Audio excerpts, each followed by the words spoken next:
Online,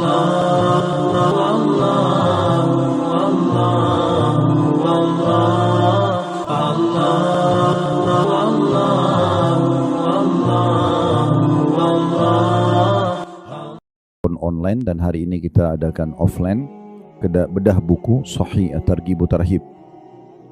Dan kembali saya ingatkan, ini adalah buku yang ditulis oleh Al-Mundhiri rahimahullah. Beliau menulis buku dengan judul At-Targhib, yang artinya isinya dalil-dalil motivasi untuk mengerjakan ibadah. Dan ini cara yang terbaik kalau seorang muslim dan muslimah ingin rajin mengerjakan ibadah dan konsisten dalam menjaganya. Maka cara yang terbaik adalah sering mengulang-ulangi keutamaan yang Allah janjikan. Apakah itu keutamaan ibadah sunnah atau keutamaan ibadah wajib. Maka dengan kita tahu apa yang dijanjikan, otomatis kita akan selalu ingin menjaganya dan konsisten tentunya. Begitu juga dengan at-tarhib, yang artinya ancaman bagi orang yang melakukan perbuatan dosa. Dan ini adalah cara yang paling efektif untuk membuat kita berhenti dari perbuatan pelanggaran agama. Karena kalau kita tahu ternyata perbuatan kita diancam dengan A dan B, maka kita akan hati-hati dan akhirnya tidak akan melakukan lagi perbuatan tersebut. Dan bagi orang yang sudah taubat, dia juga tidak akan kembali mengulangi perbuatan pelanggarannya. Kemudian hadis-hadis ini ditelusuri lagi oleh Syekh Albani rahimahullah, dan beliau mengeluarkan hadis-hadis yang dianggap lemah, dan akhirnya dikeluarkanlah hadis sahihnya saja. Maka keluarlah hadis atau kitab Sahih At-Targhib wa Tarhib. Jadi ini kurang lebih gambaran tentang buku yang kita bedah. Dan kita masih berada di kitab puasa, kitab yang sama dengan sebelumnya. Namun kita masuk bab baru, bab ke-10, masalah anjuran puasa Senin dan Kamis. Tidak asing tentunya bahasa Senin dan Kamis. Mungkin kita juga sudah pernah melakukannya. Cuma yang perlu digarisbawahi Bapak Ibu sekalian, bagaimana setiap orang di antara kita peduli sekali dengan ibadah yang Allah berikan kesempatan dia untuk melakukannya. Jadi ibadah apapun yang ada di depan mata dan Allah berikan kesempatan, ini berarti Allah sedang menginginkan kita melakukannya. Dan Allah memberikan peluang itu yang belum tentu peluang itu terulang lagi. Saya pernah jelaskan pada pertemuan yang lalu, kalau ibadah itu kapan luput dari kita sekali saja, berarti dia tidak bisa diperbaiki selamanya. Kalaupun ada peluangnya yang akan datang, maka peluang untuk yang akan datang. Contoh misalnya, tadi waktu pagi ada orang tidak sholat duha. Mungkin karena dia pikir itu adalah ibadah sunnah. Apakah dia berdosa? Jawabannya tidak. Apakah dia rugi? Iya. Kenapa dia rugi? Karena kalau misalnya dia mendengarkan pada pertemuan seperti ini hadis Nabi SAW, dalam tubuh manusia ada 360 sendi yang setiap orang harus bersedekah sebagai tanda syukur kepada Allah terhadap sendi-sendinya itu. Jadi kalau kita bayangkan satu sendi nilainya 1 juta misalnya, berarti dia harus keluarkan 360 juta rupiah setiap hari sebagai tanda syukur kepada Allah. Karena sendi-sendi mahal sekali. Kita tahu kalau ada orang retak sendinya, patah tulangnya, ini kan biayanya besar sekali. Kalau kita anggap 1 juta satu sendi, maka 360 juta dia harus sedekah setiap harinya. Dan kata Nabi SAW, 2 rakaat sholat duha menutupi sedekah 360 sendi itu. Kurang dari 2 menit kita bisa kerjakan dan sudah dianggap kita sedekah untuk 360 sendi kita. Juga dalam hadis-hadis yang lain seperti kata Nabi SAW, Allah Subhanahu wa taala berfirman, wahai anak Adam, rukuklah untukku 4 rakaat di awal pagi, maksudnya di waktu duha. Maka aku akan penuhi hajatmu pada hari itu. Artinya semua kebutuhan kita akan dipenuhi Allah hanya dengan mengerjakan duha 4 rakaat. Dan sekian banyak keutamaan tentang sholat duha sudah pernah kita bahas di bab sholat. Namun yang saya ingin titik beratkan, kalau misalnya ada saudara kita sekarang, tadi dia tidak sholat duha, kemudian dia dengar keutamaan ini, lalu dia ingin mengerjakannya, apakah dia masih bisa kerjakan? Jawabannya tidak mungkin, karena waktunya sudah lewat. Boleh nggak dia kerjakan duha besok? Boleh, tapi itu untuk besok. Buku amalnya juga dicatat untuk hari esok. Tapi hari ini yang dia luput dari sholat duha, akan dia temukan di hari kiamat bukunya di hari ini, di tanggal ini, dia tidak mengerjakan sholat duha. Dan sudah cukup membedakan derajat dia dengan orang yang mengerjakan sholat duha. Tidak bisa diperbaiki. Maka peluang ibadah itu kalau datang, jangan disia-siakan. Peluang apapun itu, mau sunnah ataupun wajib. Tadi contoh sholat duha. Belum juga contoh yang lainnya, seperti kesempatan sedekah, kesempatan baca Quran, kesempatan hadir majelis ilmu, kesempatan silaturahim keluarga, kesempatan bakti sama orang tua, bantu kerabat, dan segala macam hal. Maka ini adalah peluang yang Allah sedang sodorkan di hadapan kita, Ini peluang buat kamu sekarang yang terbaik, kerjakan. Setiap kali orang menepis peluang tersebut tidak akan terulang lagi. Kalaupun dia pindah di hari esok, atau di pekan depan, atau di bulan depan, berarti untuk catatan pekan depan ataupun hari esok. Jadi hari ini dia akan luput dari itu. Beda dengan dosa Bapak Ibu sekalian. Kalau dosa, kita buat dosa nih, berjalan 1 tahun, 2 tahun, 10 tahun kita berbuat dosa. Misal 10 tahun berlanjut seseorang melakukan perbuatan dosa yang rutin. Kemudian dia bertaubat di tahun ke-11. Dalam 1 hari saja, atau mungkin beberapa detik dia bertaubat, bisa bersih semua dosanya. Aman, selesai. Ya, dia tidak akan dihukum oleh Allah Subhanahu wa taala dengan taubat nasuha. Taubat adalah sebuah resep yang sederhana, tiket VIP dari Allah Subhanahu wa taala. Tetapi itu kalau dosa, kalau amal soleh tidak bisa. Nah, sebelum kita masuk panjang lebar bahas tentang masalah puasa Senin Kamis dan puasa-puasa yang datang setelahnya akan kita bahas. Jadi mungkin ini sudah sering kita dengar, tapi permasalahannya siapa yang mengerjakannya dan siapa yang konsisten untuk menjaganya. Dan pertanyaan selanjutnya, bagi yang tidak mau mengerjakan, kenapa belum mengerjakannya? Ada masalah apa dengan puasa ini? Apakah hanya dengan istilah, kan cuma sunnah? Baik, sunnah juga perintah agama. Lalu apa gunanya kita mempelajarinya, kita mendengar keutamanya? Seperti nanti Bapak Ibu akan dengar, oh puasa Senin Kamis sudah dapat ini, dapat itu. Apakah hanya sekedar untuk didengar? Kemudian kita pulang dan mengatakan, oh tadi saya hadir pengajian dengar tentang Senin Kamis. Tidak cukup sampai di situ. Itu kalau kita persentasekan ilmu 100%, mengucapkan seperti tadi itu hanya 10%. Hanya mendengar keutamaan dan kemudian kita mengatakan, oh saya sudah tahu. 90%-nya itu dipraktek. Akan berkah yang 10% kalau kita praktekin. Dan tidak bisa Bapak Ibu sekalian kita mengkhayal kalau ibadah yang ingin kita kerjakan, kita berharap orang lain yang kerjakan, itu gak mungkin. Atau kita berharap nanti ada dorongan yang besar, orang yang setiap hari datang Senin Kamis memegang tangan kita, ayo puasa yuk. Atau setiap malam, ayo sholat yuk. Gak mungkin terjadi. Harus dari diri kita sendiri. Kita yang harus memulainya. Oleh karena itu saya pernah sampaikan sebuah kaidah sederhana. Dalam hal ibadah ini Bapak Ibu sekalian, wajib kita pribadi, ini prinsip pribadi, kita katakan wajib ya, saya paksakan diri saya untuk ibadah.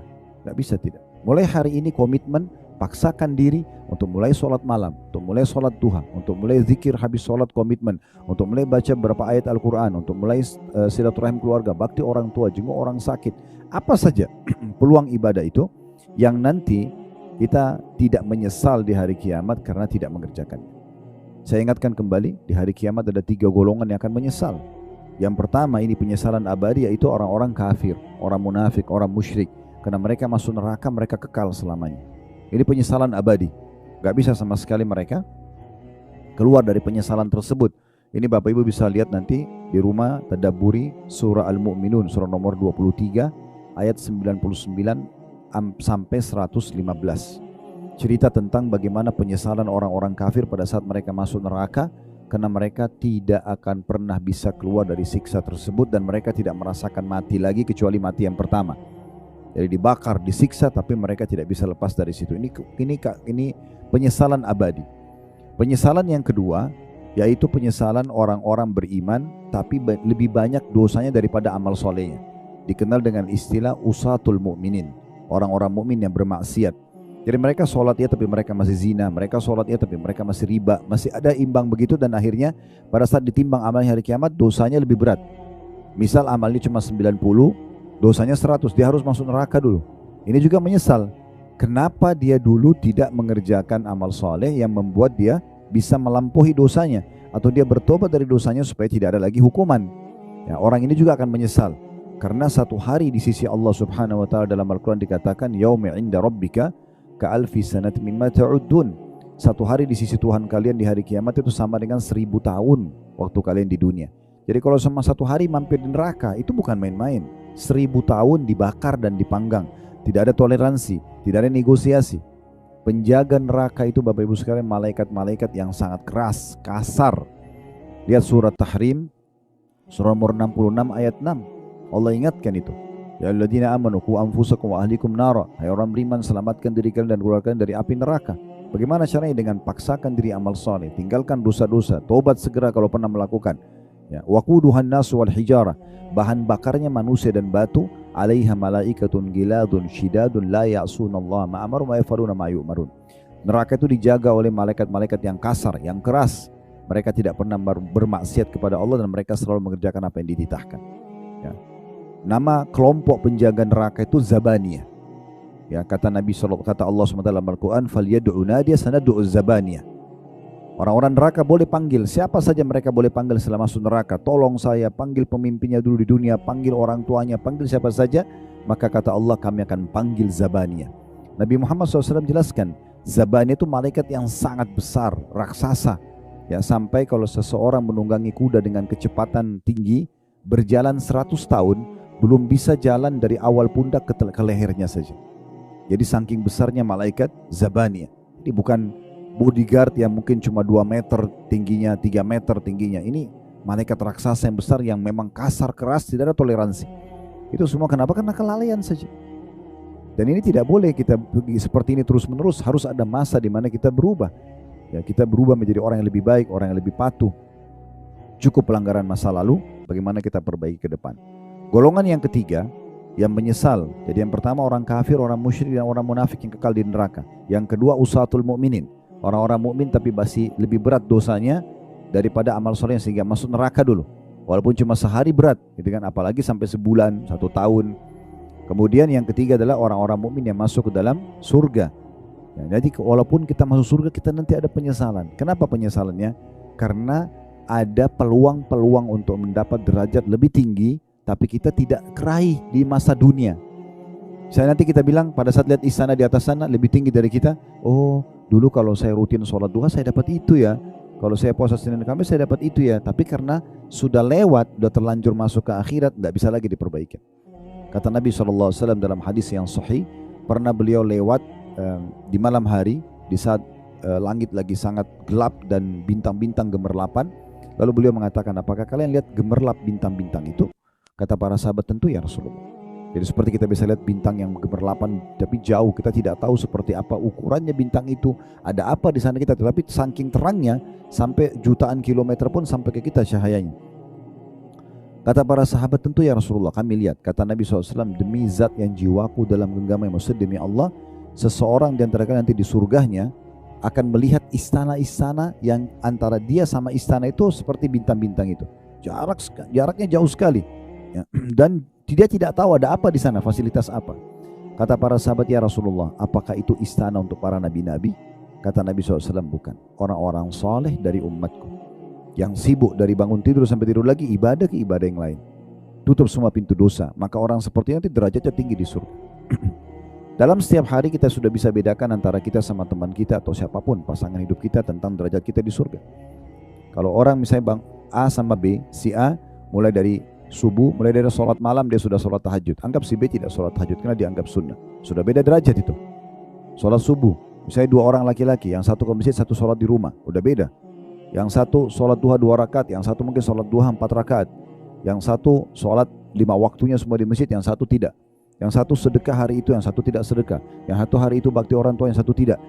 Sehari saja itu sudah sangat jauh jarak kita dengan orang-orang yang saleh. Maka harus kita menentukan, Bapak Ibu sekalian. Jadi membahas tentang masalah hadis-hadis seperti ini mungkin mudah untuk kita baca. Tapi permasalahannya, kenapa, tanya diri kita, kenapa kita nggak mau praktikin? Kenapa nggak mau dijalanin? Ada masalah apa? Apakah hanya alasan sunnah? Atau misalnya mengatakan, keutamanya kecil kok. Padahal sebenarnya keutamanya sangat besar. Dan kita butuh itu. Ingat hadis Nabi SAW, awal amal dihisab hari kiamat adalah sholat. Kalau dia baik, beruntunglah orang itu. Dan kalau dia kurang, maka rugilah dia. Dalam riwayat lain, akan menolong amal lain kalau dia sempurna sholat itu, dan akan mengganggu amal lain kalau dia buruk. Itu di bab sholat pernah kita jelaskan. Lalu kata Nabi SAW, Allah berfirman kepada para malaikat, coba cek kalau seorang hamba ditimbang sholat wajibnya kurang, cek amal sunnahnya, sholat sunnahnya. Kalau ditemukan, kata Allah SWT, sempurnakan sholat wajib yang kurang itu, kurang khusyuk, lupa wudu, atau apa saja, sempurnakan dengan sholat sunnahnya. Maka kata Nabi SAW, dengan begitu berarti terbantukan sholat wajibnya dengan sholat sunnahnya. Dan itu berlaku pada ibadah-ibadah yang lain. Zakat dibantu kalau kurang kita hitungnya dengan sedekah. Puasa Ramadan dibantu dengan puasa-puasa sunnah, ya kan? Haji dibantu dengan umroh. Itu fungsi daripada amal sunnah. Kalau amal soleh kita wajib sudah sempurna, maka ini akan menambah derajat kita di surga. Dan ingat sekali lagi, saya ulangi Bapak Ibu sekalian, penentuan derajat di surga ya ini hanya akan terjadi di dunia. Tidak bisa lagi di akhirat, nggak bisa. Kalau di akhirat kita bisa milih, ya Allah saya mau derajat itu, Apa yang harus saya lakukan di akhirat dikasih kesempatan ibadah, nggak ada masalah. Masalahnya tidak seperti itu. Di sini saja di dunia. Dan waktu kita sekali tidak akan pernah kembali. 1 detik yang lalu aja ini akan berlalu dan tidak akan pernah bisa terulang. Tidak bisa kita minta kembali lagi 1 detik, misalnya untuk kita istighfar atau kita berzikir atau kita sedekah, nggak bisa. Maka harus maksimalkan. Dan setiap orang di antara kita harus menyadari tentang pentingnya poin yang baru kami sampaikan tadi. Saya pernah menyusun sebuah ceramah Bapak Ibu sekalian, judulnya inilah hari emasmu, untuk memberikan kesadaran buat diri saya dulu sebagai pemateri dan juga buat jemaah yang mendengarkan. Alhamdulillah sudah diangkat juga di medsos kami. Yang saya sedang bahas adalah hari ini. Hari ini sekarang kita hidup, inilah hari emas kita. Karena ini hari di mana kita masih hidup. Allahu a'lam besok kita tidak tahu. Dan hari ini adalah hari yang sudah bisa kita jadikan penutup daripada umur kita yang sebenarnya. Maksudnya, kalau seseorang kita misalnya umurnya 50 tahun atau 40 tahun, dengan hari ini, maka berarti inilah umur dia yang sebenarnya sudah dia lalui, 40 tahun itu atau 50 tahun itu. Ini ke depannya dia tidak tahu, apakah sisa sehari, apakah sisa 2 hari. Kalau dia masih dikasih umur yang sama 40 tahun juga ke depan, itu luar biasa. Tapi kan belum tentu. Berarti hari ini adalah hari emas kita di mana kita harus maksimalkan. Kalau lalu-lalu kita selalu beramal soleh, sekarang tambah lagi hari ini supaya derajat kita tinggi di surga. Kalau lalu kita buat dosa, ini kesempatan kita minta maaf. Jangan lagi lalai, supaya kita tidak kena hukuman oleh Allah subhanahu wa ta'ala. Ini poin penting. Hasan Basri rahimahullah pernah kedatangan seseorang. Kemudian orang itu kebetulan sudah 60 tahun umurnya. Hasan Basri bertanya, berapa umur kamu? Dia bilang 60 tahun. Kata Hasan Basri, kalau begitu kau sudah 60 tahun menuju ke Tuhanmu.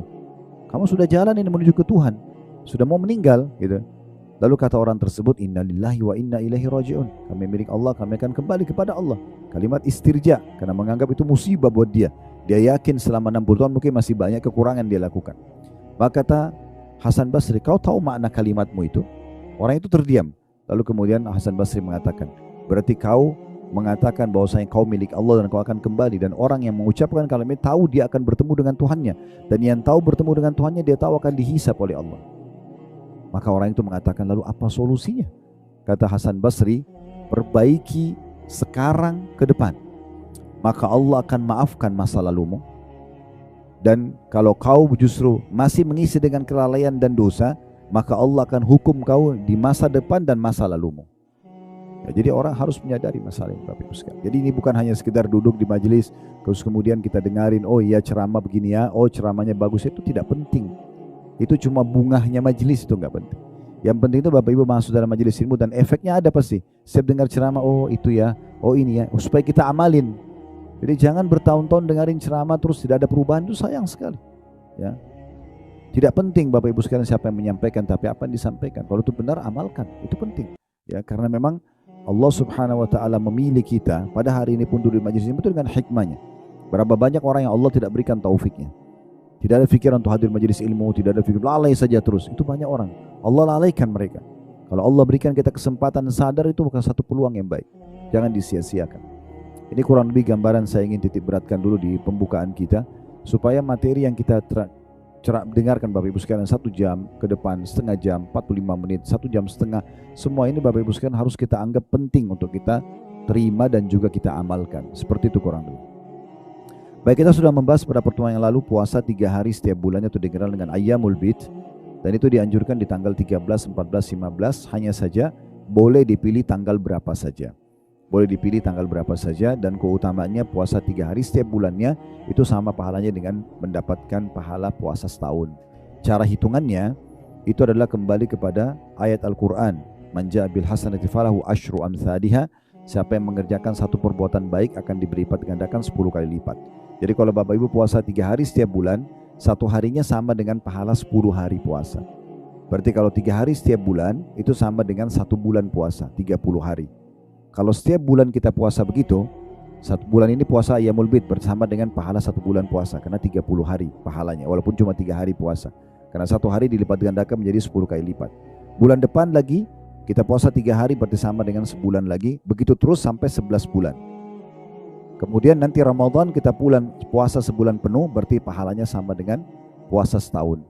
Jadi perlu difahami baik-baik hadis tentang siapa yang puasa atau puasa 3 hari setiap bulannya mendapatkan pahala setahun, itu ada terjemahannya atau ada penjelasannya. Yaitu kalau Bapak Ibu puasa rutin setiap bulan 3 hari, 11 bulan berturut-turut ditambah 1 bulan Ramadan full, nah baru pahalanya 1 tahun. Jadi kalau cuma bulan ini puasa Yaumul Bid, bulan depan nggak dapat. Dapat cuma puasa harian saja. Untuk mendapatkan puasa setahun konsisten menjaga setiap bulannya 3 hari. Ya, Alhamdulillah sekarang ada ilmu pengetahuan tambahan buat kita. Di masa kita sekarang lagi masa-masanya orang bicara tentang diet, tentang kesehatan. Dan salah satu yang ditemukan adalah terbaik adalah puasa.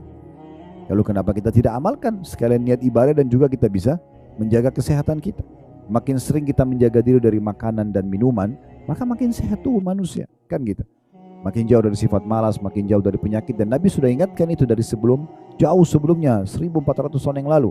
Kata Nabi SAW, tidak ada bejana lebih buruk yang diisi oleh manusia dibandingkan dengan perutnya. Maksudnya kalau dia fokus makan aja terus, gak pernah ada istirahatnya, dari pagi sampai malam, terus tidak ada juga puasa 1 pekan, 1 bulan, maka ini akan sangat terancam kesehatannya, karena dia tidak tahu makanan itu kelebihan atau tidak, misalnya sehat atau tidak, yang mana akan jadi nutrisi tubuhnya, yang mana tidak cocok sama tubuhnya, dan segala macam. Baik, kita akan masuk Bapak Ibu sekalian ke bab ke-10, masalah anjuran puasa Senin dan Kamis. Yang dimaksud Senin dan Kamis adalah berpisah, Senin sendiri, Kamis sendiri. Namun disilakan Senin dan Kamis karena memang Nabi SAW menggabungkan 2 hari ini. Maksudnya diusahakan Senin puasa, Kamis juga puasa. Hadis pertama dengan sanad sahih di ghairihi menjadi sahih karena dikuatkan dengan riwayat-riwayat lain, dan ini urutan 1041 dari awal belajar. Berwi dari Abu Hurairah radhiyallahu anhu bahwa Rasulullah SAW bersabda, "Tu'radul a'malu yawmal itsnaini wal khamis, fa uhibbu an yu'rada 'amali wa ana sha'im." Ketahuilah amal-amal itu dihadapkan, dilaporkan kepada Allah setiap hari Senin dan juga Kamis. Maka aku ingin amalku dihadapkan dalam keadaan aku sedang berpuasa. Hadis ini diriwayatkan Tirmidzi dan dikatakan hadis ini hasan gharib. Makna hadis ini kita langsung saja ambil pelajarannya. Pelajaran yang pertama yang bisa diambil atau faedah pertama adalah bagaimana amal-amal saleh yang kita kerjakan itu dicatat oleh para malaikat lalu dilaporkan kepada Allah Subhanahu wa taala setiap pekannya 2 kali, Senin dan hari Kamis. Dan Allah Subhanahu wa taala dengan hikmahnya ya itu memilih 2 hari ini dengan kemahabesarannya. Allah lebih tahu.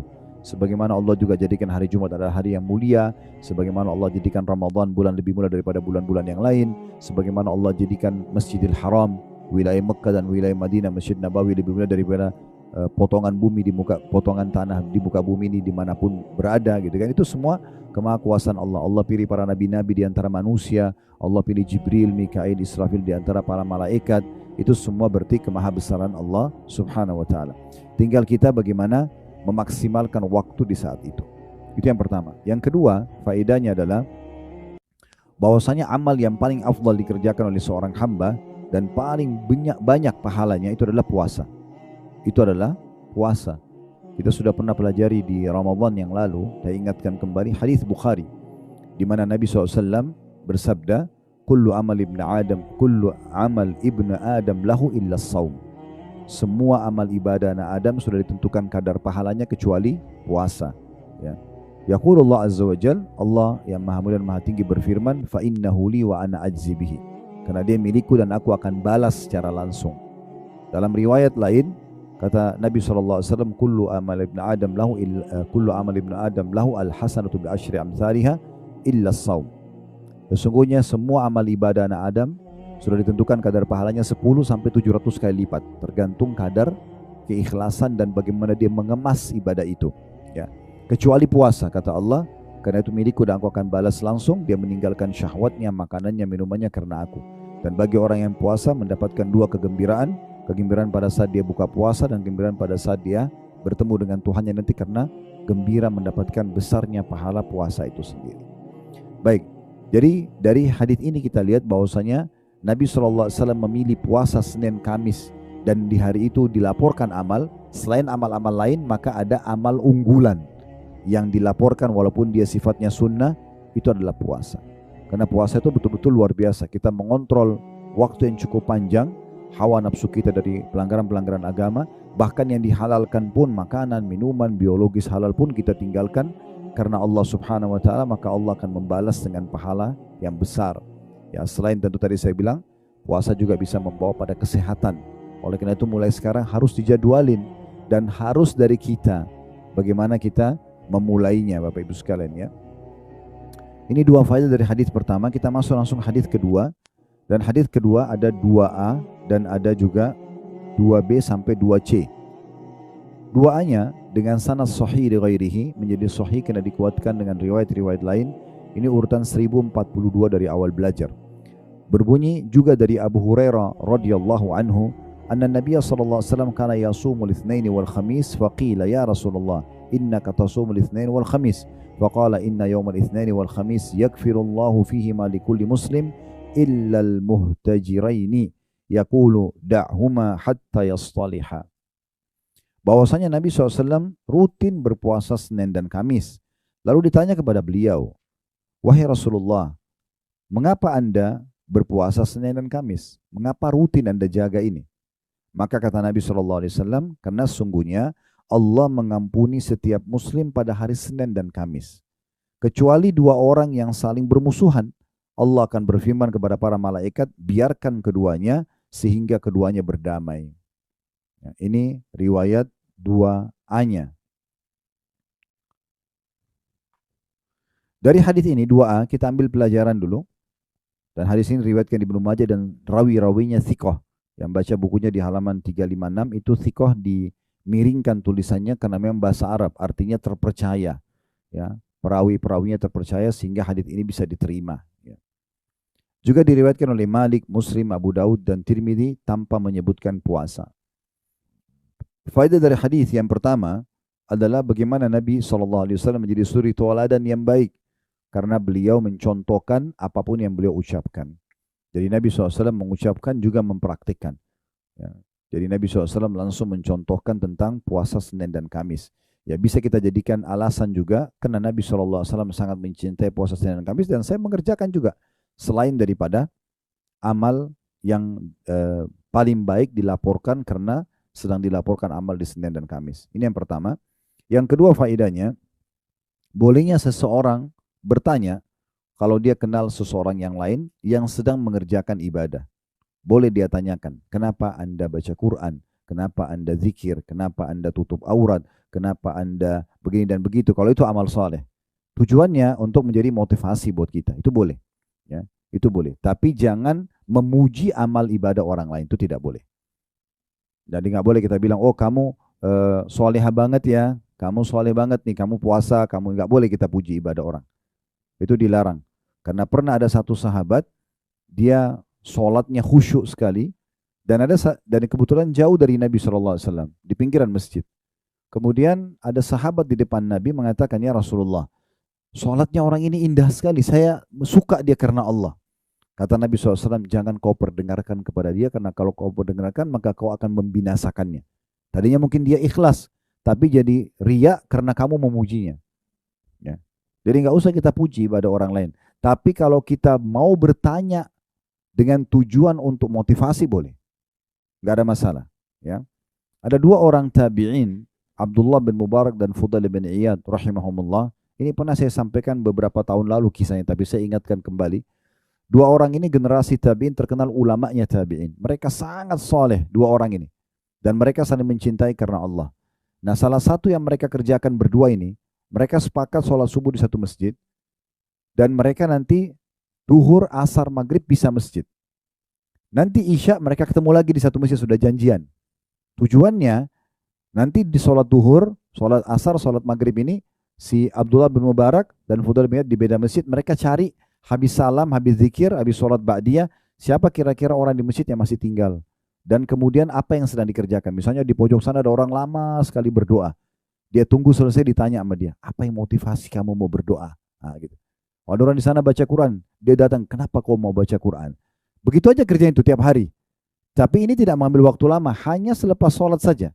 Beberapa waktu habis itu aktivitas umumnya. Nanti isya mereka ketemu, lalu mereka berbagi pengalaman. Lalu mereka, tadi saya ketemu orang begini loh, tadi saya ketemu orang begitu. Hanya untuk menambah keimanan mereka saja. Hanya untuk memotivasi diri mereka agar rajin beribadah.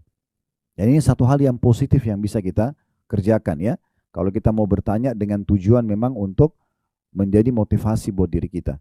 Dan ini Abdullah bin Mubarak mengatakan, saya pernah satu waktu menuju ke Mekah, kemudian berpisah dengan Fudail bin Iyad. Karena mereka selalu saling menceritakan pengalaman spiritualnya, ini kira-kira ada orang lebih baik nih ibadahnya. Maka Abdullah bin Mubarak pernah pergi ke Mekah dan dia cerita tentang pengalaman dia.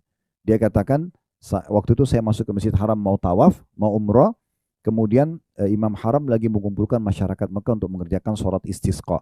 Karena waktu itu lagi musim kemarau peceklik. Sampai sumur Zam-Zam pun dalam sejarah dikatakan pertama kali terjadi ya dari masa Nabi SAW itu kering pada masa itu. Maka mereka sholat istisqa minta turun hujan. Kata Abdullah bin Mubarak, saya ikut sholat, saya ikut juga berdoa, tapi tidak ada tanda-tanda doa kami diterima karena ya tetap aja terik matahari. Sampai mata saya menuju ke salah satu pintu Masjid Haram, lalu saya temukan di situ ada satu orang berkulit hitam masuk, kemudian dia cari salah satu sudut Ka'bah yang tidak banyak orang berkumpul, karena di masa itu belum sebanyak sekarang umat Islam. Jadi ada sudut Ka'bah yang tidak ada orang. Orang itu sholat 2 rakaat, dan kata Abdullah bin Mubarak, jangan tanyakan bagaimana indahnya sholat orang tersebut. Dari takbiratul ihram, ruku, i'tidal, sujud, semuanya dengan tumak nina, semuanya dengan kehusyuan. Ya, tumak itu tenang. Maka selepas salam orang itu cuma angkat tangan ke langit dan mengatakan, aqsamtu bika rabbi an tunazzil alaihim matara. Aku bersumpah atas namamu ya Allah, turunkan hujan buat mereka itu. Jadi orang kulit hitam ini yang menyendiri, dia yang berdoa begitu. Maka kata Abdullah bin Mubarak, tiba-tiba mendung, turun hujan deras. Dan saya sangat yakin justru hujan turun bukan karena sholat dan doa kami, tapi karena orang ini. Karena dia selalu cari siapa yang lebih soleh dari dia, maka dia ikutin orang itu. Dia bilang, saya ikutin lorong demi lorong Mekah dilewatin orang ini sampai dia tiba di satu pemukiman, di tengah-tengah pemukiman masyarakat Mekah. Ada satu rumah besar, di depannya ada satu orang berkulit hitam juga badannya besar, menunggu depan pintu. Lalu kemudian saya pun, orang itu masuk, lalu kemudian saya salam pada orang yang di depan pintu, lalu saya tanya, mohon maaf saya mau tanya, ini rumah siapa? Yang depan pintu bilang, ini rumah saya. Lalu Abdullah bin Mubarak tanya, itu tadi yang baru masuk siapa? Maka orang tuan rumahnya ini mengatakan, itu adalah salah satu budak saya. Ya, jadi budak itu di masa itu ada perbudakan, bisa diperjualbelikan ya. Dulu ada pasar budak, orang bisa beli, dan Allah selalu sebutkan dalam Al-Quran, tahrir raqabah, fakku raqabah, bebasin budak, bebasin budak. Di masa itu kita kalau punya uang, kita beli budak, bebasin. Kita bilang kau bebas karena Allah, itu ada pahala sendiri. Seperti Bilal dibebaskan oleh Abu Bakar, maka semua ibadah Bilal dipanen pahalanya oleh Abu Bakar karena dia yang bebasin, itu contohnya. Maka Abdul Mubarak tanpa penasaran, dia bilang, itu budak Anda? Dia bilang, ya. Saya ingin tanya lagi, boleh nggak? Boleh. Bagaimana ibadahnya orang ini? Maka kata majikannya, jangan Anda tanyakan ibadahnya orang ini. Luar biasa. Orang ini kalau pagi sampai menjelang malam kasih hak saya sebagai majikannya. Gak pernah berkeluh kesah, dia kerja maksimal. Pokoknya dia pegawai terbaik. Malam hari gak pernah ketinggalan sholat malam. Selalu memberikan hak Tuhannya, gitu kan? Dan yang luar biasa kata majikannya, saya kalau memberikan gaji dia 2 dirham, ya kalau kita ibaratkan 1 dirham itu mungkin 10.000 rupiah misalnya, itu cuma 20.000 rupiah. Maka dia menyedekahkan 1 dirhamnya untuk fakir miskin, 1 dirham dipakai buat dia. Maka Abdullah bin Mubarak mengatakan, pantas saja kalau begitu. Kata orang yang punya rumah, kenapa? Dia bilang, enggak apa-apa. Saya mau tanya, boleh enggak saya beli budak itu? Kata yang punya rumah, oh maaf saya enggak bisa jual karena orang ini banyak berkahnya. Ya, karena semenjak dia kerja sama saya jadi berkah segala macam, orang ini ahli ibadah. Kata Abdullah bin Mubarak, saya Abdullah bin Mubarak. Masa dulu orang tidak ada foto, orang tidak tahu fotonya ulama itu seperti siapa gitu ya. Sekarang kan Imam Haram kita bisa tahu mukanya, ulama siapa kita bisa tahu mukanya karena ada media kayak kita sekarang di masjid. Zaman dulu tidak ada. Tapi Abdullah bin Mubarak ini namanya terkenal. Dia ulama besar Muslim di Irak gitu. Dan dia muridnya para sahabat. Maka si orang yang punya rumah mengatakan, apakah Anda Abdullah bin Mubarak? Dia bilang iya. Maka pada saat itu dia bilang, kalau gitu saya jual. Dijual lah. Tujuannya Abdullah bin Mubarak ini membawa budak hitam ini menuju ke Irak supaya dilihatkan temannya, ini loh, ada orang cuma angkat tangan turun hujan. Ibadahmu sama saya nggak ada apa-apanya nih. Maka kita harus belajar dari dia. Tujuannya untuk itu. Tapi di tengah jalan, si budak ini bilang sama Abdullah bin Mubarak, wahai Tuan, Anda mau kemana? Kita mau kemana? Maka di saat itu Abdullah bin Mubarak mengatakan, jangan, mulai hari ini jangan kau panggil saya Tuan karena kau Tuan saya. Orang itu kaget, kok bisa Anda bilang begitu? Abdullah bin Mubarak bilang, saya tadi menyaksikan waktu lagi sholat istisqa di Masjid Haram, kami berdoa, kami sholat, tidak ada tanda-tanda diterima doa kami. Tapi begitu kamu masuk, saya lihat kamu sholat dan kamu akhirnya berdoa dan turun hujan. Saya yakin hujan itu turun karena kamu. Karena itu saya membeli kamu. Maka akhirnya budak ini mengatakan, kalau gitu Tuan, karena Anda sudah melihat itu, izinkan saya sholat 2 rakaat. Kata Ibnu Mubarak, silahkan. Dan Abdullah bin Mubarak bilang dia sholat di hadap kiblat, orang ini sholat persis indahnya seperti waktu sholat awal tadi. Dari takbiratul ihram, ruku, i'tidal, sujud, semuanya dengan ketenangan. Sampai salam, setelah salam dia cuma mengucapkan satu kata, dia mengatakan al-an, atau dua kata al-ana ya Rob. Maksudnya sekarang hai Tuhanku. Tiba-tiba dia meninggal dunia. Maka Abdullah bin Mubarak lalu mengubur budak itu. Setelah dia kubur, dia pulang ke Irak, lalu dia ceritakan kepada sahabatnya tentang pertemuan dengan budak tadi. Lalu dia ceritakan, dia bilang, kemungkinan besar si budak tadi itu dia berdoa kepada Allah di dua rakaat yang terakhir sebelum dia meninggal, ya Allah, kalau seandainya amalku setelah ketahuan berdoa di Ka'bah itu menjadi riak setelahnya, wafatkan aku. Kalau seandainya amalku tetap ikhlas, maka pertahankan diriku. Maka Allah matikan dia karena pilihan dia gitu ya. Karena dia minta agar Allah selamatkan dia dari masalah riak itu. Jadi ini poin yang penting sekali. Bagaimana kita bisa ambil pelajaran dari orang-orang yang selalu belajar dari kebaikan-kebaikan ya. Jadi kita boleh bertanya tentang kebaikan orang kalau kita merasa memang bukan memujinya, tapi sedang ingin tahu dan untuk menjadi motivasi buat kita. Ini pelajaran kedua dari hadis. Pelajaran yang ketiga ini dari pertanyaan Abu Hurairah ya, atau pertanyaan seseorang kepada Nabi SAW, ya Rasulullah, kenapa Anda puasa Senin dan Kamis ya? Untuk mendengarkan apa motivasinya nih, supaya saya juga mau mengerjakan gitu. Pelajaran ketiga, ini keutamaan yang lain daripada puasa Senin dan Kamis, yaitu pada hari Senin dan Kamis ada pengampunan dosa di situ. Ada pengampunan dosa. Dan pengampunan dosa makin dekat dengan orang yang lebih banyak ibadahnya. Ya. Pengampunan dosa Allah Subhanahu wa Ta'ala akan lebih dekat dan akan mudah diraih oleh orang-orang yang sedang ibadah. Jadi sangat jauh pengampunan dosa dari orang yang justru pada hari itu ugal-ugalan, buat kriminal, buat pelanggaran, itu sangat jauh. Tapi orang yang sholat, orang yang puasa, orang yang lagi zikir, ini yang paling dekat untuk mendapatkan pengampunan tersebut. Jadi di sini akan ada pengampunan dosa. Itu faedah ketiga dari hadis. Faedah terakhir yang keempat adalah dilarangnya seseorang bermusuhan. Kalau ada orang yang memusuhi kita, itu biarin aja. Jangan kita ikut memusuhi dia. Ya. Ini memang tingkat tinggi ya dari tazkiyatun nafs, pensucian jiwa. Memang berat. Orang masalah sama kita, tetapi di saat dia membenci kita, kita tidak ikut membencinya. Di saat dia menyerang kita, kita tidak balas dengan serangan. Dengan harapan kita mendapatkan pahala ekstra. Ya. Di Senin Kamis, kalau terjadi pada kita itu kita dapat pengampunan, dia tidak dapat pengampunan. Ya, kalau bahasa saya yang lain, biarkan orang lain punya masalah sama kita, tapi jangan kita punya masalah dengan orang. Orang kalau gibah kita biarin aja. Itu urusan dia. Kita nggak usah balas dengan gibah, karena dia dihukum, kita dihukum. Kalau kita difitnah oleh dia, kita balas fitnah, dia dihukum, kita dihukum. Nggak ada manfaatnya. Ada sumber pahala Bapak Ibu sekalian yang bisa kita dapatkan selain dari amal yang kita kerjakan. Amal soleh, kalau kita kerjakan dapat pahala. Ada nggak sumber pahala yang lain? Ada. Di pahala ibadah sendiri ada. Dengan kemasan. Dengan mengerjakan tepat waktu. Menjaga kualitasnya. Dan jumlah kuantitasnya itu akan mendapatkan ekstra pahala. Contoh saya pernah ingatkan ya. Saya pernah bahasin dan saya ingatkan lagi. Kalau ada orang bangun malam hari, lalu dia karena tidak bisa tidur lagi, dia bilang saya tahajud aja deh. Lalu dia sholat tahajud. Dapat pahala kan? Dapat sesuai dengan kadar keikhlasan dia. Tapi dia akan beda pahalanya dengan orang yang mengemas ibadahnya. Dia sebelum tidur udah niat mau tahajud. Dia udah siapin mukenahnya yang terbaik. Dia sudah pakai bubui minyak wangi. Kalau laki-laki mungkin sudah siapin kopiahnya, baju kokonya, baju khusus ketemu dengan Allah. Dia udah pilih surah-surah yang dia mau baca. Ini namanya kemasan terhadap ibadah itu. Beda pahala dengan tadi orang yang tahajud saja karena dia tidak bisa tidur, dengan orang yang sudah atur dikemas sebelumnya. Nah, beda orang contoh yang lain mau bersedekah. Dia ketemu orang miskin, pada saat itu baru kemudian dia korek kantongnya, dompetnya, atau tasnya, apa yang ada, 100 ribu, 50 ribu, 10 ribu itu yang dikeluarin sama dia. Mau uang baru, mau uang tua, pokoknya yang penting sedekah. Berpahalakah? Berpahala. Itu urusan dia sama Allah, masalah keikhlasan. Tapi ada orang yang sebelum keluar rumah sudah sisipin uang di dompetnya, ini yang 100 ribu baru memang untuk orang fakir miskin nih. Dikemas sama dia. Nanti dia sudah niat, nanti kalau ketemu dia akan kasih. Apalagi ada targetnya orang yang dia datangin. Nah itu akan beda pahalanya karena ada kemasan terhadap ibadah tersebut. Ya. Haji dan umroh, itu juga begitu. Dia memang sengaja mengemas agar dia memakai fasilitas yang terbaik. Hotelnya, pesawatnya. Untuk Allah SWT. Dia nikmati juga dapat pahala. Itu juga akan beda. Dengan orang yang punya kemampuan tapi sengaja tidak mau. Misal. Dan seterusnya. Pernah ada hadis Nabi SAW. Bukan hadis Nabi tapi penyampaian dari Aisyah radhiyallahu anha. Dikatakan juga ini adalah bagian daripada sunnah. Aisyah mengatakan radhiyallahu anha, Nabi SAW pernah mengumpulkan kami para istrinya lalu berkata, sesungguhnya orang yang paling pertama menyusul aku nanti, meninggal setelah aku meninggal, adalah orang yang paling panjang tangannya di antara kalian.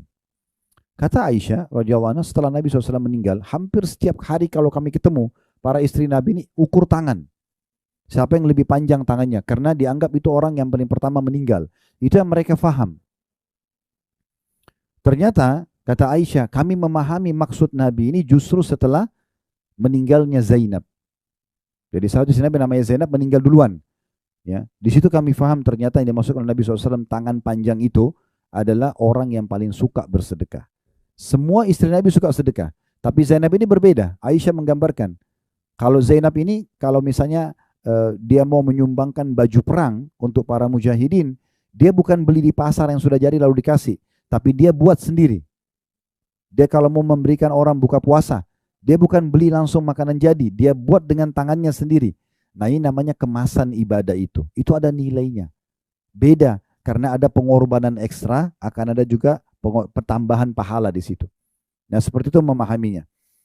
Jadi kita kembali ke tadi, ini ada larangan untuk bermusuhan, dan usahakan Bapak Ibu sekalian kita akan selalu tenang ya dalam menghadapi setiap permasalahan. Toh ujian itu akan datang. Tidak ada orang di muka bumi ini hidup 100% semua orang suka sama dia, nggak ada. Ada saja orang yang tidak suka ya. Maka jangan terganggu dengan yang tidak suka. Yang suka selesai, yang tidak suka udah tinggalin aja. Nggak usah habisin energi kita untuk itu. Apalagi balas kejahatan mereka dengan kejahatan itu nggak penting. Ya itu nggak penting. Jadi nggak usah balas keburukan tersebut. Dan ini dicontohkan oleh Nabi SAW. Waktu pembebasan kota Mekah Bapak Ibu sekalian, Nabi SAW membawa 10.000 pasukan. Dan Mekah takluk tanpa perlawanan pada saat itu. Dalam hukum perang, itu kalau satu kekuatan militer udah masuk ke satu lokasi dan menguasainya, maka semua wilayah itu dari kekuasaannya. Dia bisa hukum mati siapa saja yang dia mau, dia bisa terapin apa saja yang dia mau gitu kan. Nabi SAW 13 tahun dihina di Mekah, dicaci maki, diusir dari kampung halamannya, dituduh penyihir, penyamun, segala macam. Waktu Nabi SAW berhasil menang, beliau kumpulkan tokoh-tokoh Quraisy, lalu beliau mengatakan sambil memegang kedua dinding pintunya Ka'bah, kira-kira apa yang akan saya lakukan pada kalian? Mereka sudah tahu nih, ini panglima perang, masuk dengan pasukannya berarti bisa berbuat apa saja. Maka tokoh-tokoh Quraisy mengatakan, engkau adalah kerabat terbaik kami, hai Muhammad, engkau adalah orang yang paling baik akhlaknya yang kami kenal, maka berbuat baiklah pada kami. Maka kata Nabi SAW, hari ini aku akan ucapkan seperti yang diucapkan saudaraku Yusuf, la tathriba alikumul yaum. Waktu saudara-saudara Yusuf yang dulu menaruh Yusuf alaihissalam dalam sumur, kemudian sampai Nabi Yusuf terbengkalai dalam kisah Yusuf yang sangat masyhur, waktu ketemu setelah Nabi Yusuf jadi penguasa di Mesir, maka mereka akhirnya tahu kalau mereka salah, mereka takut Yusuf menghukum karena Yusuf sudah menjadi orang yang tinggi jabatannya. Maka kata Yusuf alaihissalam, tidak ada kebencian untuk kalian hari ini. Jadi nggak ada. Allah sudah maafkan semuanya. Ya memang itu butuh kebesaran jiwa untuk bisa sampai pada level itu. Tapi dipastikan Bapak Ibu sekalian, insya Allah orang yang selamat dari stroke, dari penyakit-penyakit yang kronis itu justru orang yang seperti ini. Hidupnya simple. Bergaullah, lanjutkan hubungan dengan orang yang suka sama kita. Yang tidak suka nggak usah. Ya, sudah selesai, simple. Dan jangan balas keburukan orang dengan keburukan juga. Ya gitu. Selesai. Itu sederhananya. Ya. Ini hadis atau ini pelajaran keempat dari hadis yang bisa kita ambil. 2B-nya dengan sanad sahih dan lafaz ini dimiliki oleh Imam Muslim. Rasulullah SAW bersabda, "Tu'radul amalu fi kulli yaumi itsnaini wa khamis. Fayakfirullahu azza wa jalla fi dhalika al-yaumi li kulli imri'in la yushriku billahi syai'a illa imra'an kana bainahu wa baina akhihi syahna fayaqul urku hadaini hatta yastaliha." Amal-amal dihadapkan kepada Allah setiap hari Senin dan Kamis. Maka pada hari itu Allah Azza wa Jalla atau Allah Subhanahu wa taala mengampuni setiap orang yang tidak menyekutukan Allah dengan sesuatu, kecuali seorang yang terdapat permusuhan antara dirinya dengan saudaranya sama muslim. Allah berfirman, biarkan keduanya sampai keduanya berdamai. Riwayat ini mirip dengan tadi, cuma ada tambahan faedah ya. Kalau yang tadi amal dilaporkan sudah kita sebutkan di hadis yang pertama. Kemudian di hadis yang kedua A tadi sudah disebutkan tentang Allah akan mengampuni dosa-dosa. Ya.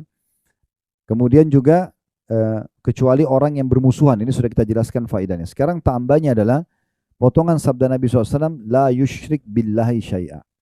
Termasuk orang yang diampuni adalah orang yang tidak berbuat syirik kepada Allah. Apa itu syirik? Menyekutukan, mempartnerkan Allah dengan makhluknya. Kapan ini Bapak Ibu lakukan, maka pengampunan akan gugur. Ya, akan gugur. Mungkin contoh-contohnya jelas kalau kita kembali kepada orang-orang kafir Quraisy dulu. Mereka itu Bapak Ibu sekalian, Abu Lahab, Abu Jahal, ya, Umayyah bin Khalaf, tokoh-tokoh Quraisy yang terkenal. Mereka itu tahu kalau Ka'bah ini rumahnya Allah. Mereka juga haji. Ya, mereka juga bersedekah. Mereka juga silaturahim. Banyak yang mereka kerjakan dari kebaikan-kebaikan dari ajaran Nabi Ibrahim alaihissalam. Cuma sayangnya mereka berbuat kesyirikan. Apa itu? Mereka datangkan patung, lalu mereka anggap patung ini punya kekuatan seperti Allah. Jadi partner. Jadi mereka berdoa sama Allah, mereka tahu tapi mampir juga di patung, minta juga sama patung itu. Makanya namanya menyekutukan Allah. Ini tidak boleh, ini perbuatan syirik kepada Allah SWT. Mungkin di masa kita sekarang seperti orang pakai jimat, ya. Ini bisa menolong dia dari ini dan itu. Nah, ini semua tidak boleh. Makanya kata Nabi SAW, apapun yang digantung di badan dengan niat itu bisa memberi manfaat atau mudarat, maka itu jimat. Ya, dan kata Nabi SAW, man allaka tamim faqad asyrak. Siapa yang menggantungkan jimat, maka dia telah berbuat kesyirikan. Ya, dia tidak boleh sama sekali. Ya. Dan di sini tidak disebutkan apakah syirik besar atau syirik kecil. Berarti hati-hati juga dengan riya. Ya. Pamer ibadah itu, ya. Kemudian memperindah karena mau dipuji. Kalau ini ada, kemungkinan pengampunan dosa Senin Kamis tidak didapatkan. Ya. Oleh karena itu kita harus betul-betul mengontrol setiap ibadah kita. Semua orang di antara kita Bapak Ibu sekalian pasti akan dibisikkan oleh syaitan untuk riya. Karena riya itu adalah senjata pamungkasnya syaitan. Ya. Itu orang lihat kamu perpanjang doamu, itu orang ini, itu akan puji, orang akan gini dan begitu. Maka semua itu kita tinggal tepis. Baca a'udzubillahi minasyaitonirrajim. Selama bisikan itu tidak kita ikuti, maka kita tidak riya. Ya, kita tidak akan riya. Jadi tetap aja kita konsentrasi ibadah, lalu berlindung kepada Allah dari syaitan, kemudian insya Allah kita lanjutkan ibadah kita, maka itu akan aman. Nah ini tambahannya, ini faedah tambahan.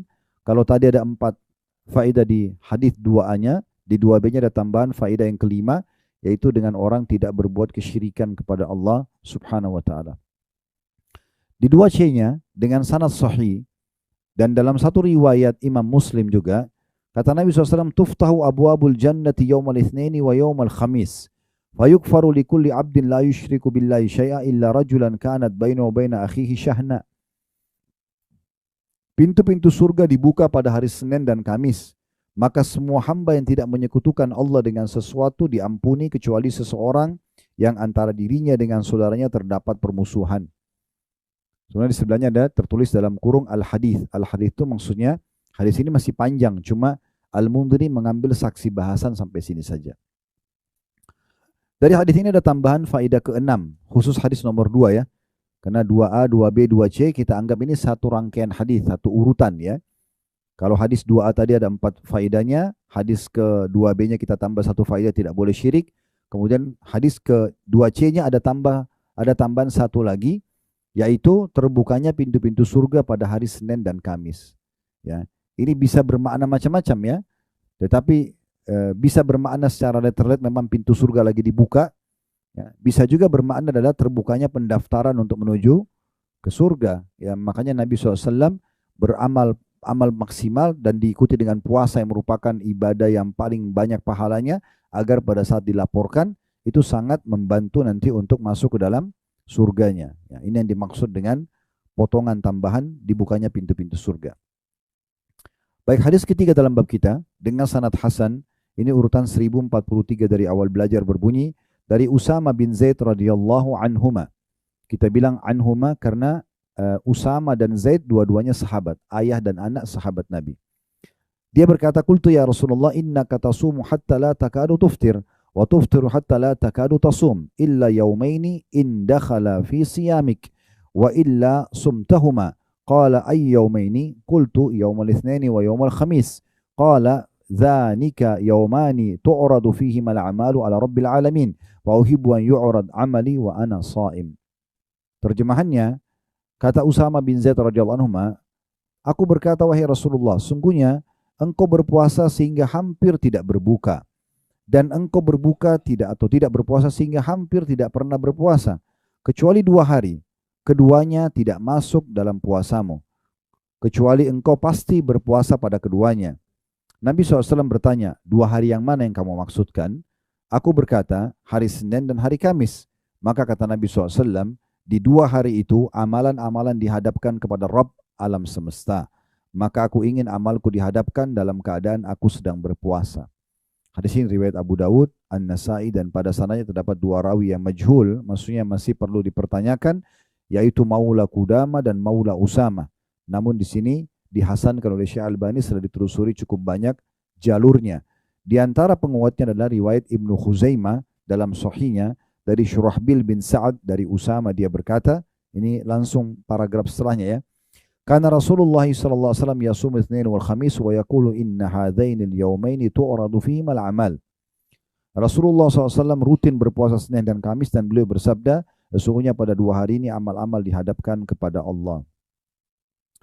Dari hadis ini kita ada tambahan faedah atau kita ambil faedah yang pertama, pentingnya seseorang untuk bertanya, ya, apapun yang dia belum ketahui ilmunya, dia bertanya. Mirip dengan tadi ada faedah kita ambil ya, bolehnya orang bertanya tentang ibadah seseorang.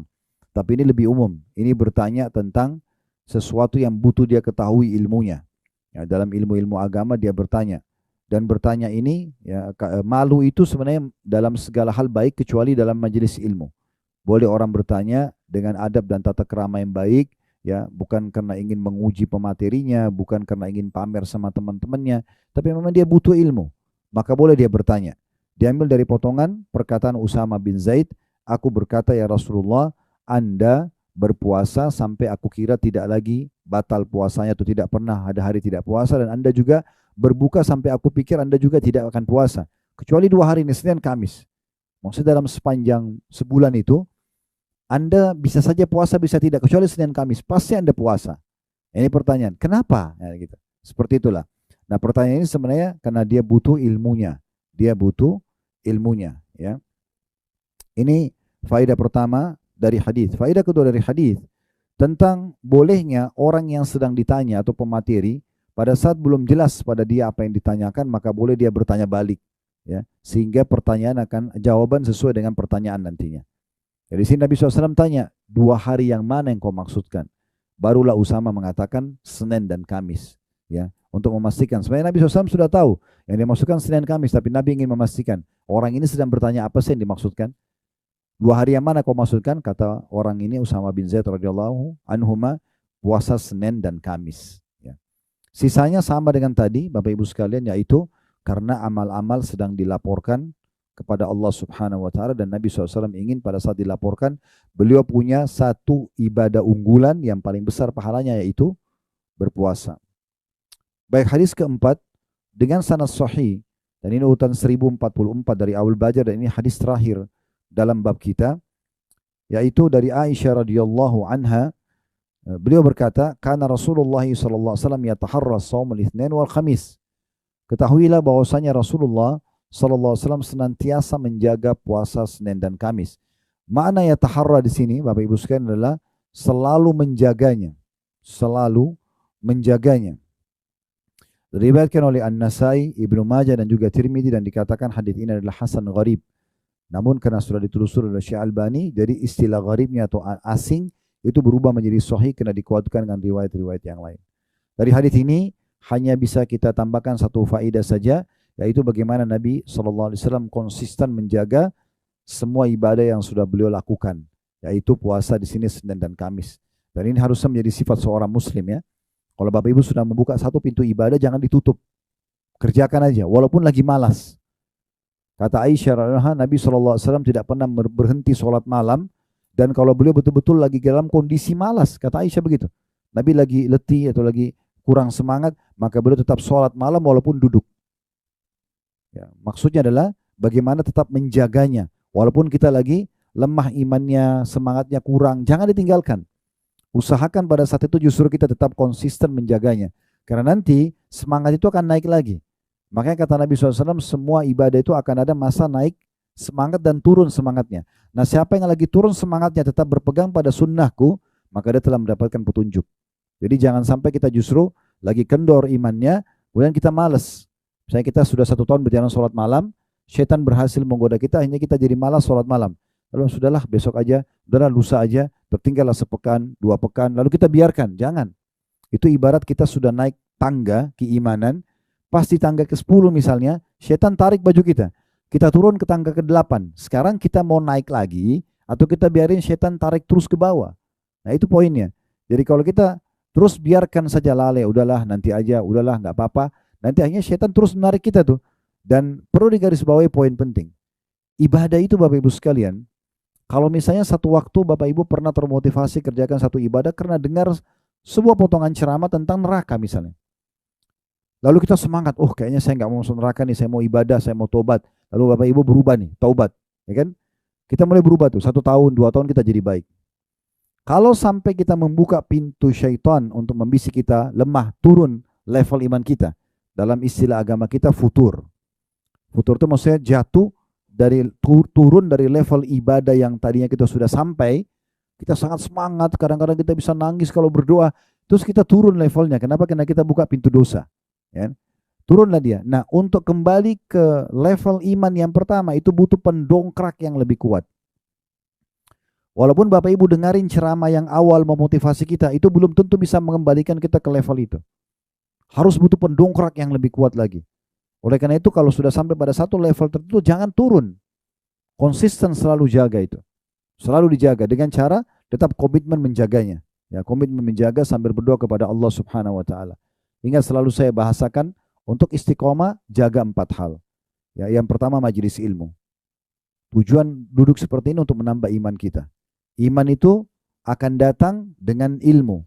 Gak bisa, iman tidak ada kalau tanpa ilmu. Duduk begini nanti akan bertambah imannya. Ilmu dulu, kemudian datang iman. Iman ini kalau datang Bapak Ibu sekalian orang sudah berubah.